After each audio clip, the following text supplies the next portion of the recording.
네, 반갑습니다. 의정부 송산초등학교 6학년 학생 여러분. 네, 오늘 뉴스를 보니까 코로나 확진자 숫자가 많이 줄어들고 있다고 하더라고요. 그래서 이제 여러분들 만날 날이 얼마 남지 않은 것 같아서 반가운 느낌이 들었습니다. 지금 많은 선생님들이 온라인 수업을 열심히 진행하고 계시는데 사실 온라인 수업을 만든다는 것은 굉장히 어려운 일이에요.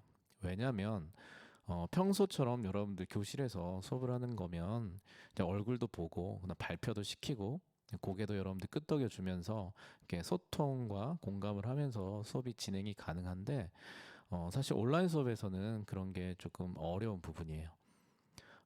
특히 여러분들이 수업을 열심히 하고 있는지 이게 확인이 안 되기 때문에 그런 부분이 또 답답하기도 합니다. 자, 그래서 어제 선생님이 이제 4.19 혁명에 대해서 가르치고 난 다음에 이제 시험을 하나, 쪽지 시험을 하나 내줬죠. 자, 여러분들 다 풀어봤죠?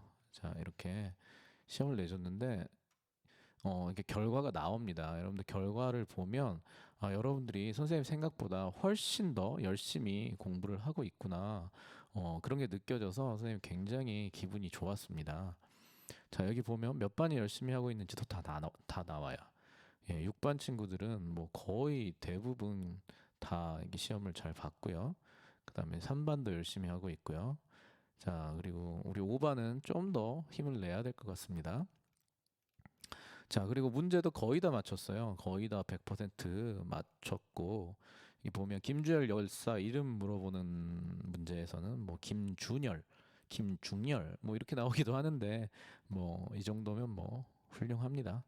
자, 그리고 특히 4.19 혁명에 대해서 느낀 점을 한번 써보라고 했었는데 이 대답이 너무 훌륭하고 그런 대답들이 많아서 굉장히 뿌듯했습니다. 이거 보세요. 아무렇지 않게 생각해오던 민주주의를 다시 한번 생각하게 됐고, 많은 사람들이 희생되어 슬프지만 지금의 민주주의가 있다는 것에 감사하고 살아야겠다. 너무 박수를 치고 싶을 정도로 훌륭합니다. 자, 그리고 다음에 이런 일이 일어나면 나도 시위에 참여해야겠다. 네, 우리 초등학생들도 시위에 참여했다고 했죠. 여러분들 선생님이 항상 해마다 이 초등학생들을 가르치면서 느끼는 일인데 어른들보다 나아요. 훨씬 낫습니다. 왜냐하면 어른들은 편견이 있어서 살아오면서 편견이 있어서 이 상황을 제대로 못 보는 경우가 많은데 우리 초등학생들은 그런 편견이 없어서 그런지 몰라도 굉장히 정확한 판단을 합니다. 자, 그래서 선생님이 괜히 하는 말이 아니라 어른들보다 초등학생들이 훨씬 낫다. 예, 그런 얘기를 꼭 해주고 싶어요. 대한민국의 집념은 대단하다. 진짜 대단한 나라입니다. 여러분들 자부심을 가지세요. 국민 스스로 민주주의를 세워야 한다. 자, 우리가 이렇게 살 수 있는 것 같아서 감사하다. 자, 형 누나들이 없었다면 우리는 지금 이렇게 살 수 없었을 것입니다. 자, 사실 형 누나라기보다는 뭐 할머니 할아버지에 가깝긴 하죠. 자, 눈물이 자주 나는 편이지만 울컥했어요. 네, 선생님도 이런 한국의 근현대사를 가르치다 보면 마음이 먹먹해질 때가 많습니다.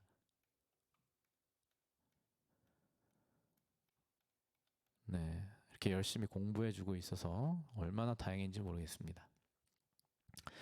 자, 그럼 오늘 한번 수업을 시작해 보도록 하겠습니다. 자, 오늘 수업은 5.18 민주화 운동의 과정과 의미를 알아보겠습니다.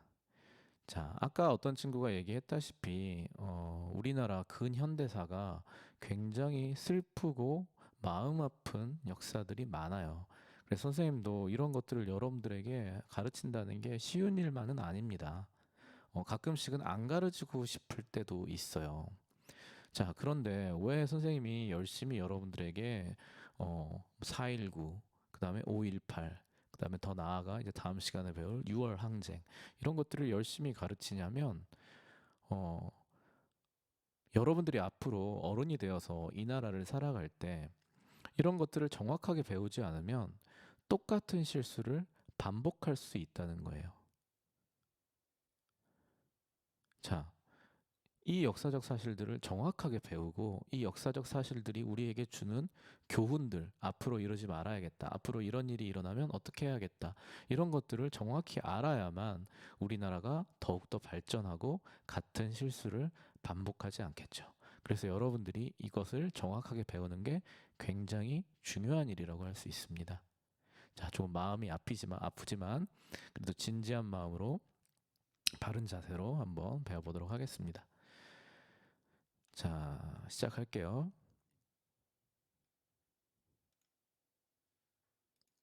자, 여러분들 택시 운전사라는 영화 혹시 본 사람 있나요? 네, 선생님도 굉장히 감동적으로 봤는데 이 택시 운전사는 오늘 배울 5.18 민주화 운동을 영화로 만든 그런 겁니다. 자, 이 주인공 중에서 이렇게 류준열 씨가 연기를 했던 광주의 대학생 역할로 나오거든요. 근데 류준열 씨가 이 영화에 대사가 하나 있는데 이런 대사가 있어요. 모르겠어라. 우덜하게 왜 이렇게 하는지 나도 모르겠어라.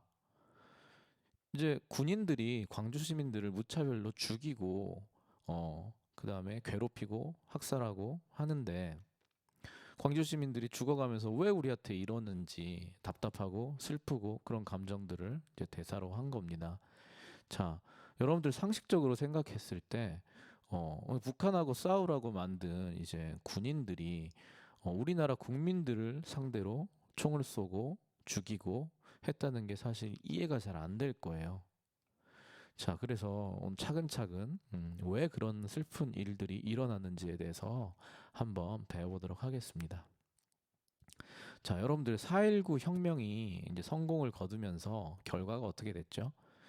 네, 이승만 대통령이 결국 하야합니다. 물러나고, 자, 이제 국민들은 어떤 마음이었을까요? 자, 우리들 손으로 민주주의를 되찾아왔단 말이에요. 그러면은 역시 우리들 손으로 그 민주주의 지도자를 새롭게 뽑고 싶은 희망에 들떠 있었습니다. 자, 과연 어떻게 됐을까요? 갑자기 이 사람이 나타납니다. 이 사람이 누구냐면 여러분들 박근혜 대통령 알죠? 박근혜 대통령 아빠예요. 박정희라는 사람인데 보면 알겠지만 군인입니다. 자, 이 혼란을 틈타서 이 박정희라는 군인이 탱크를 몰고 어, 대통령궁으로 가서 내가 대통령을 하겠다라고 이렇게 선언을 해버립니다. 그게 바로 5.16 군사 정변이에요. 자, 결국 민주적인 방법으로 대통령을 뽑은 게 아니라 반란을 통해서 대통령이 돼버렸습니다. 자, 근데 이 박정희 대통령이 무려 몇 년간 대통령을 하냐면 어, 무려 17년 가까이 이제 독재를 하게 됩니다. 자, 그리고 이승만보다 이제 한 수를 더 뜬 게 뭐냐면 어, 대통령을 뭐 두 번은 세 번 한다 이게 아니라 무제한할 수 있다라고 이제 헌법을 바꿔버리고 그걸 이제 유신헌법이라고 합니다. 새롭게 하는 헌법이란 뜻이에요. 그리고 또 결정적으로 직선제를 간선제로 바꿉니다. 자, 이거 조금 어려운 말인데 직선제라고 하면은 대통령을 국민들이 한 표씩 더해서 직접 대통령을 뽑게 되는 게 직선제예요. 근데 국민들이 자기를 안 뽑아줄까봐 간선제로 바꿉니다. 그래서 일부 사람들만 모여서 대통령 투표를 합니다. 자, 어때요? 민주주의가 발전한 게 아니라 오히려 후퇴를 해버리죠. 자, 그런데 여기서 단순하게 박정희 독재자야, 나쁜 사람이야 이렇게 또 단순하게 보기에 좀 어려운 부분이 있어요. 왜냐하면 우리나라 국민들은 호락호락한 국민들이 아니에요. 일제시대 보세요. 일본이 우리나라를 쳐들어왔을 때 우리나라 국민들은 수많은 독립운동을 거쳐서 결국 독립을 이뤄냅니다. 그리고 이승만이 독재를 하기 시작했을 때 우리 국민들이 4.19 혁명을 일으켜서 대통령을 쫓아내요. 그런 국민들인데 그런 국민들이 독재자 다음에 또 다른 독재자의 독재를 17년 동안 용납을 했다라고 한다는 것은 이게 단순한 게 아니라는 거예요. 자, 왜냐하면 이 박정희 대통령 같은 경우는 비록 독재를 했지만 우리나라에 굉장한 경제 발전을 가져다 주게 됩니다. 예를 들면은 경부 고속도로를 닦고 그다음에 뭐 제철소를 세우고 공장들을 세우고 배도 만들고 이래서 외국에다가 우리나라 물건들을 수출해가지고 굉장히 우리나라가 큰 발전을 거두게 돼요.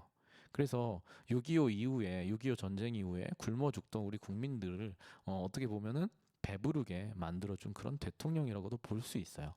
그래서 이 17년의 독재를 우리나라 국민들은 어떻게 보면 용납을 한 거죠. 자, 그런데 이 박정희 대통령은 욕심이 굉장히 많았어요. 그래서 아마 선생님 추측인데 평생 동안 대통령이 하고 싶지 않았을까라는 생각을 합니다. 횟수도 무제한으로 바꿔버리고. 자, 그런데 1979년에 멈추죠. 독재가 멈추죠. 근데 이승만하고 다른 건 뭐냐면 이 대통령은 스스로 물러난 게 아니라 부하한테 총을 맞아요. 그것도 가장 믿었던 부하한테 총을 맞습니다. 이것도 굉장히 신기한 사건이죠. 자, 그래서 이 총을 쏜 김재규라는 사람한테 물어봤어요. 너 왜 박정희를 쐈냐라고 했을 때, 박정희가 독재하는 꼴을 더 이상 보고 싶지 않았다. 이런 식으로 대답을 합니다. 어쨌든 독재자는 막을 내리죠.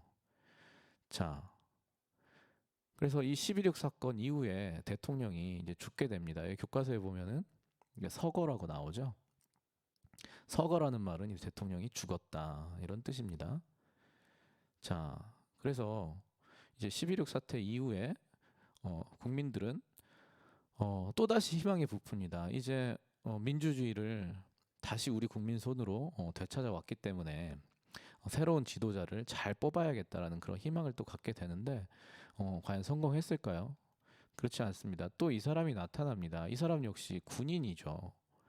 자, 군인이 또 나타나서 여기 보면은 계급을 보면 별이 두 개가 달려 있죠. 사실 군대에서는 별 세 개, 별 네 개 이제 상급자들도 있는데 전두환이 별 두 개를 달고 이게 대통령이 될 수 있었던 것은 다 자기 상관들을 뭐 감옥에 보내거나 이렇게 납치를 하거나 이런 식으로 결국 대통령 자리를 뺏게 됩니다.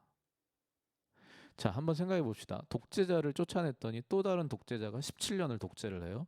그래서 또 희망에 부풀어 있었는데 또 군인이 나타나서 내가 대통령이야 이렇게 또 반란을 하는 겁니다. 자, 어때요? 국민들 마음은 어땠을까요? 가만히 있었을까요? 이제 더 이상 뭐 가만히 있지 말자 이런 뭐 분위기가 만들어지죠. 자, 이게 이제 12.12 사태라고 하는데 1979년에 전두환이 이제 자기의 부대를 이용해서 대통령 궁 앞에 이렇게 또 무력을 동원해서 정권을 잡게 됩니다. 박정희하고 똑같죠. 어떻게 보면 박정희, 전두환 정권을 잡은 방식이 똑같습니다. 자, 그리고 이제 1980년에 굉장히 중요한 일이 일어납니다. 여러분들 꼭 알아야 됩니다. 자, 무슨 일이 일어날까요? 네, 선생님이 태어납니다. 네, 선생님이 태어난 해예요. 그럼 선생님 똑똑한 친구들은 이제 선생님 나이를 대충 어림잡을 수 있겠죠. 자, 이건 농담이고 선생님 굉장히 혼란한 시대에 태어났죠. 네. 실제로 굉장히 혼란한 시대였고 이때 이제 1980년 5월 15일 날 서울 대학에 다니던 대학생들이 시청 앞에 무려 10만 명이 모입니다. 자, 모여서 어떻게 시위를 했을까요? 전두환 물러가라고 이제 시위를 합니다. 전두환 물러가라고 시위를 하는데 이 시위가 갑자기 막을 내립니다. 이 사람들이 다 집으로 돌아가 버려요. 이게 서울역 회군 사건인데 겁을 먹은 거예요, 사실. 이 전두환 대통령은 박정희 대통령보다 훨씬 더 다혈질이었고 건들면 가만히 있지 않겠다. 약간 이런 느낌이에요. 그래서 실제로 이 시위대들이 다 쫄아서 다 집으로 도망을 가버립니다. 이때 결정이 굉장히 어려운 결정을 했겠죠. 시위하던 사람들은. 자, 어쨌거나 전두환이 무서워서 꼬리를 내린 시위대들, 그 다음에 광주에서는 시위를 멈추지 않았던 거예요. 예, 왜 광주 사람들이 시위를 멈추지 않았느냐라고 물어보면 뭐 선생님도 이유는 잘 모르겠어요. 이유는 잘 모르겠는데 어쨌건 광주 사람들이 오히려 더 크게 전두환 물러가라고 이렇게 시위를 하기 시작합니다. 자, 그런데 전두환 가만히 있었을까요? 가만히 있지 않아요. 정말 무서운 사람입니다. 여러분들 군대에서도 그냥 일반 군인 말고 공수부대라고 있어요. 공수부대, 특전사라고 하죠. 이 특전사들은 훨씬 더 고도의 훈련을 받고 그 다음에 어, 북한 전쟁이 나면 이제 북한으로 낙하산을 타고 가가지고 김정은과 이렇게 싸우게 만들어 놓은 군인들 중에서도 가장 이렇게 싸움을 잘하는 군인들입니다. 자, 이 공수부대를 투입을 합니다. 어디로? 평양으로? 아니요, 광주로 투입을 합니다. 자, 그래서 이 공수부대들이 이 시민들이 시위를 하니까 무차별로 때리고 죽이기 시작해요. 자, 광주 시민들 가만히 있지 않았겠죠. 광주 시민들도 이제 같이 군대를 조직해가지고 이제 싸우기 시작해요. 그래서 여기 보면은 뭐 버스, 그다음에 뭐 장갑차, 그다음에 뭐 택시 운전사 보면 나오죠. 그래서 이제 택시 운전사들이 주도해서 그렇게 시위를 하기도 하고 도움을 주기도 했던 겁니다. 이렇게 한번 읽어보세요. 살인마 전두환은 물러가라. 수많은 사람들이 죽죠. 제 체육관에 이제 많은 시신들이 있는 장면입니다. 자, 근데 이 당시에 전두환이 이제 이렇게 끔찍한 일을 벌이고도 이제 전화선을 끊어서 이제 외부에 연락을 차단을 해버리죠. 신문 같은 것도 전부 다 이런 소식을 실지 못하게 하고. 자, 그런데 이 사건이 어떻게 전 세계로 알려지게 됐느냐? 그건 바로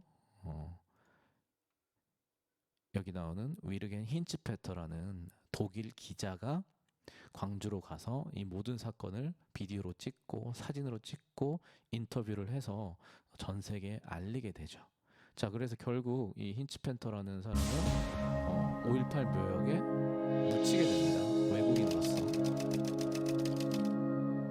나중에 우리나라에서 상도 받게 됩니다. Barrikaden auf der Straße nach Gwangju, Südkorea.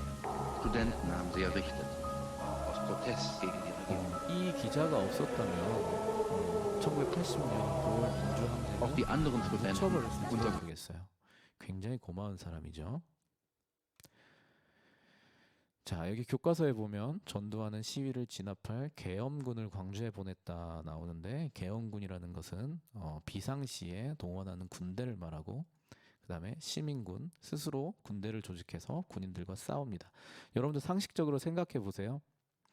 계엄군, 군인과 특전사와 일반 시민들이 싸워서 누가 이겼겠습니까? 당연히 군인이 이기죠. 시민들은 많이 죽었습니다.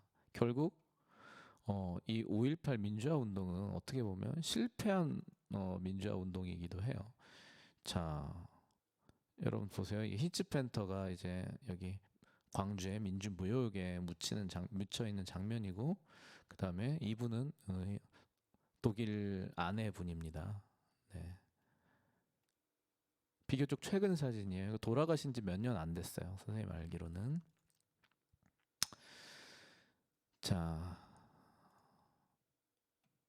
여기 한번 봅시다. 시민군을 비롯한 시민들과 학생들은 자, 광주에서 저지른 만행을 외부에 알리려고 노력했고, 자, 그 다음에 계엄군이 물러나고 전두환이 퇴진할 수 있도록 시위를 했습니다.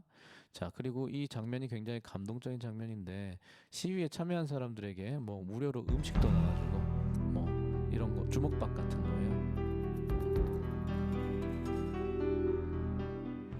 이후 5월 26일까지 광주 시민은 배고픈 사람들과 주먹밥을 나누고 부상자를 위해 아낌없이 헌혈을 하는 등 수준 높은 민중의식을 보여주었다. 광주 시민들이 굉장히 수준 높은 민주 시민의식을 보여주게 되죠.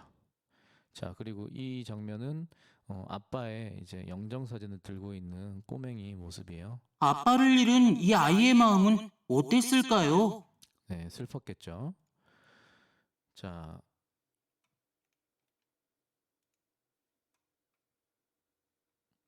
자, 이 부분은 20쪽은 한번 여러분들이 쭉 한번 읽어보세요. 그냥 한번 읽어보시고, 자, 여기서 이제 선생님이 상식 하나 알려줄게요. 여러분들 4.19는 우리가 혁명이라고 부르죠. 근데 5.18은 혁명이라고 부르지 않고 운동이라고 불러요. 자, 어떤 차이가 있을까요? 자, 그럼 짐작한 친구도 있겠지만 혁명과 운동의 공통점은 시민들이 부당한 권력에 맞서서 싸웠다는 게 공통점이지만 혁명이 되기 위해서는 기존의 시스템이 바뀌어야 돼요. 하지만 결국 5.18 운동은 전두환 물러나라, 그 다음에 전두환 퇴진을 이렇게 부르짖은 시위지만 결국 전두환이 물러났어요, 안 물러났어요? 물러나지 않았죠. 사실상 큰 변화가 없었다는 거예요. 그래서 굉장히 훌륭한 민주시민 운동이긴 하지만 혁명이라는 이름은 받지 못했습니다. 자, 더 쉽게 한번 생각해 볼까요? 여러분들이 초등학생으로서 6학년으로서 이제 용돈을 10,000원씩 한 달에 받고 있는데 이게 너무 적은 거예요. 그래서 엄마한테 엄마, 저 옆동에 철이는 한 달에 10만 원씩 받는데 내 용돈 너무 작지 않아?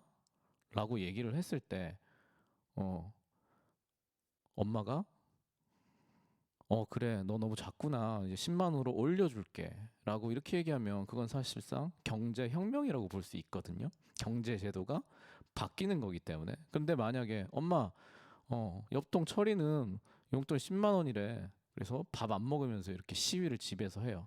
근데 엄마한테 한 대 쳐맞으면서 야, 밥이나 굶어라. 이렇게 얘기를 하면 그건 결국 혁명이 아니라 운동으로 끝나버린 게 되겠죠. 자, 여러분들 이해 갑니까? 자, 마지막으로 5.18 민주화 운동의 의의에 대해서 한번 정리를 해보겠습니다. 자, 5.18 민주화 운동은 민주주의에 대한 시민들의 의지를 보여주었고, 그 다음에 다른 나라의 민주화 운동에 많은 영향을 주었습니다. 자, 예를 들어 여러분들 얼마 전에 홍콩에서 민주 시민 운동이 일어났죠. 여러분들 뉴스를 잘 보는 친구들은 아마 봤을 겁니다. 그때 우리나라에 5.18처럼 이런 민주화 운동이 있었다. 그것을 본받자라는 이런 얘기들을 홍콩 시민들이 많이 했어요. 자, 그래서 우리나라의 5.18 민주화 운동은 다른 나라에도 굉장히 모범이 되는 그런 민주화 운동이라고 볼 수 있습니다. 자, 그 다음에 결과가 어떻게 됐느냐. 여러분들, 이 사람이 이제 전두환 대통령이죠. 전 대통령이죠. 자, 5.18 때 광주 시민들을 죽인 죄로 결국 사형을 받습니다. 사형을 선고받고 했는데, 사실 1997년에 결국 풀려납니다. 특별사면으로 풀려나서, 지금은 이렇게 골프 치면서 잘 살고 계세요. 예. 자, 그리고 여기 이제 나오는 이분이 이제 노태우, 이분도 대통령이에요. 전두환 대통령 이후에 또 대통령인데 둘이 친구거든요. 여러분들 여기서 또 굉장히 재밌는 상황이 벌어지죠. 전두환의 독재를 끝냈는데 왜 또 전두환의 친구가 대통령이 됐는지 이 부분도 굉장히 우리나라 근현대사에서 굉장히 재밌는 부분인데 이거는 다음 수업에서 다루도록 하겠습니다. 자, 그리고 마지막으로 숙제 하나 내줄게요. 자, 21페이지 한번 봅시다. 5.18 민주화 운동의 장면을 보고 느낀 점을 한번 표현해 보세요. 장면, 이 셋 중에 딱 한 가지만 골라서 내가 어떤 느낌이 드는지 여기다가 간단하게 써주면 됩니다. 자, 오늘 수업은 여기까지 마치겠고요. 다음 시간에는 6월 항쟁에 대해서 알아보도록 하겠습니다. 감사합니다.